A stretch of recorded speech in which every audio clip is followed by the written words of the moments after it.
8:35, tal como lo habíamos anunciado, vamos a abordar el trágico accidente ocurrido en Guarmey ayer en la madrugada, que ha dejado un número muy alto de fallecidos, 37 y más de 80 heridos, y además, por supuesto, desesperación en hogares y una verdadera tragedia que nos vuelve a revelar lo difícil que es vivir en el Perú, ser pasajero en el Perú, los transportes, las asistencias de emergencia, etcétera.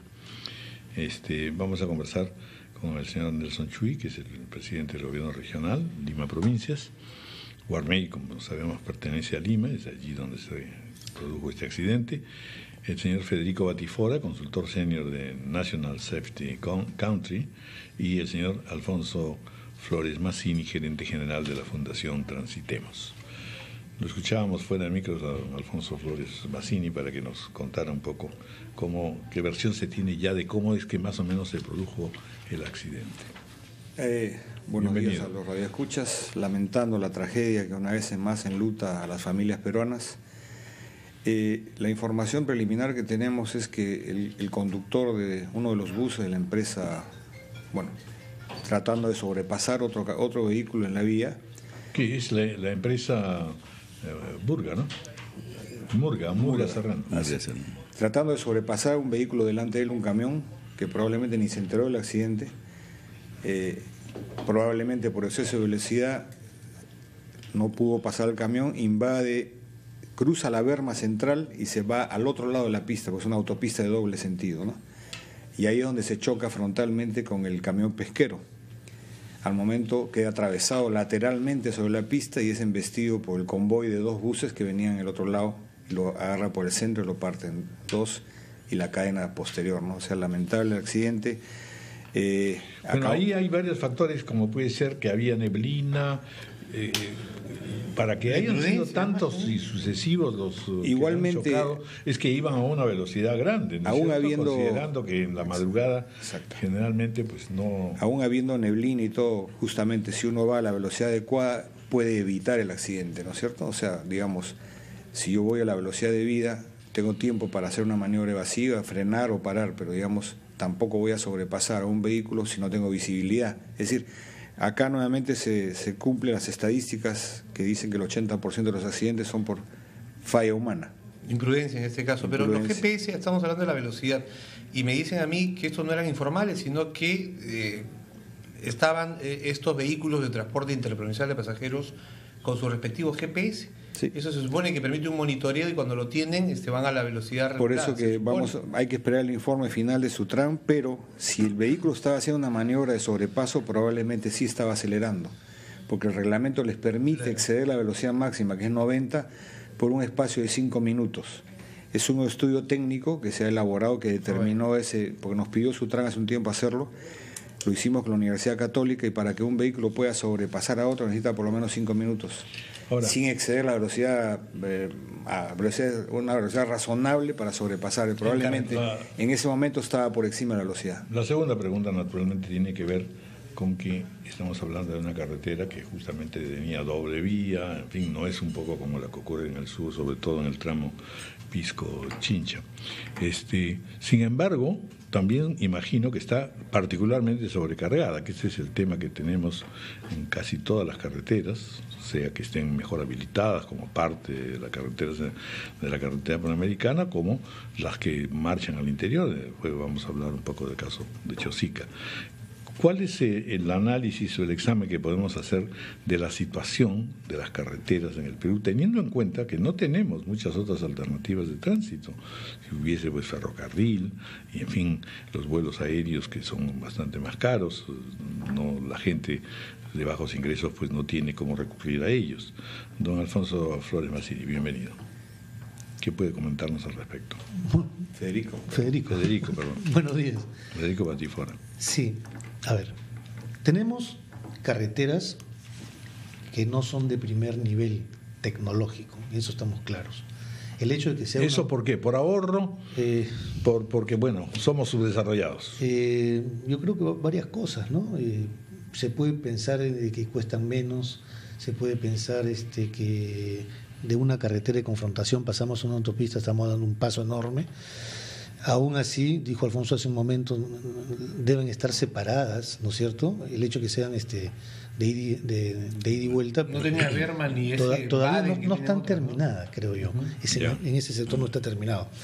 Pero en fin, yo quisiera ir un poquito esta vez más allá de la infraestructura física, más allá de lo que significa tener formalidad, como dijo el señor periodista, tener SOAT, tener GPS controlado. Existe una velocidad legal que todos la conocemos, pero no necesariamente uno va a la velocidad legal en todo momento.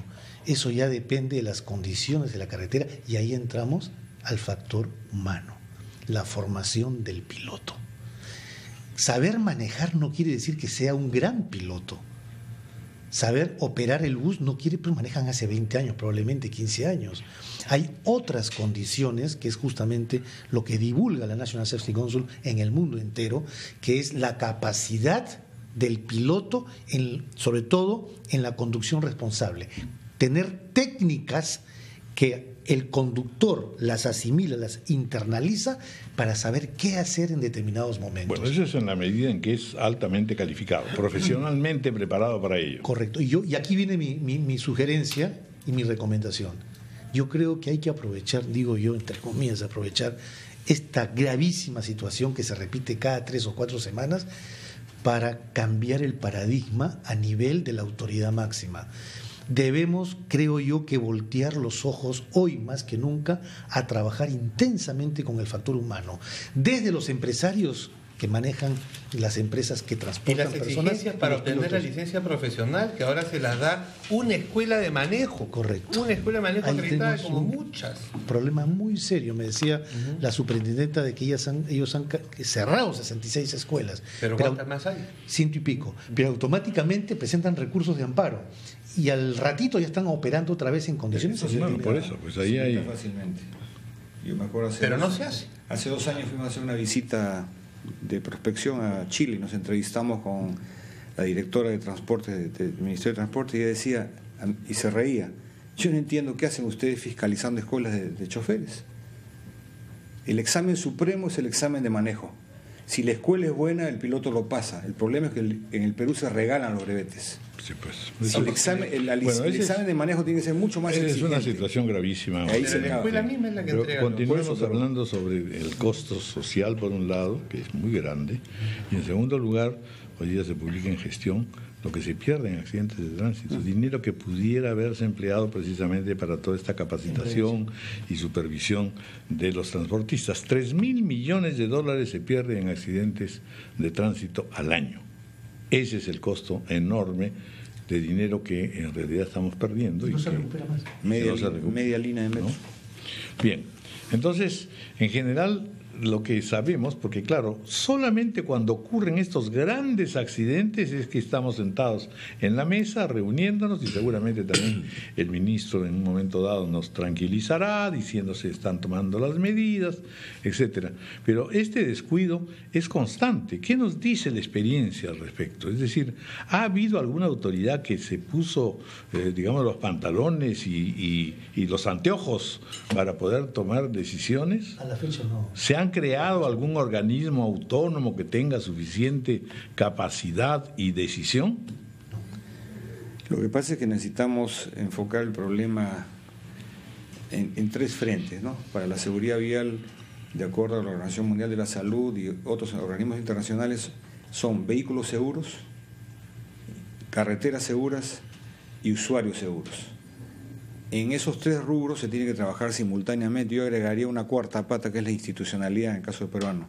Entonces, si tenemos una mesa de 4 patas y una de estas cojeas, la seguridad vial, que es una bola de cristal que está en el medio, se cae.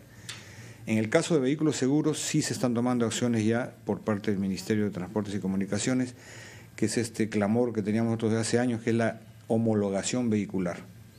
Es decir, porque los accidentes siempre van a haber. Lo que tenemos que prevenir es el número de fatalidades, la siniestralidad, porque accidentes siempre van a haber. El problema es reducir la siniestralidad, y ahí son los 3 ingredientes. Yo tengo vehículos más seguros, que reúnen una ficha homologación con toda la última tecnología en seguridad vial, se puede minimizar la siniestralidad, ¿no? Ejemplos: lo que pasó con el cinturón de seguridad. Antiguamente los carros no tenían cinturón de seguridad. Cuando se pusieron cinturón de seguridad, primero eran de 2 puntas, después de 3 puntas, comenzó a bajar el número de siniestralidades. Y con esas hay un montón de medidas que lo va a permitir la homologación vehicular que ya el Ministerio le implanta antes de terminar el año.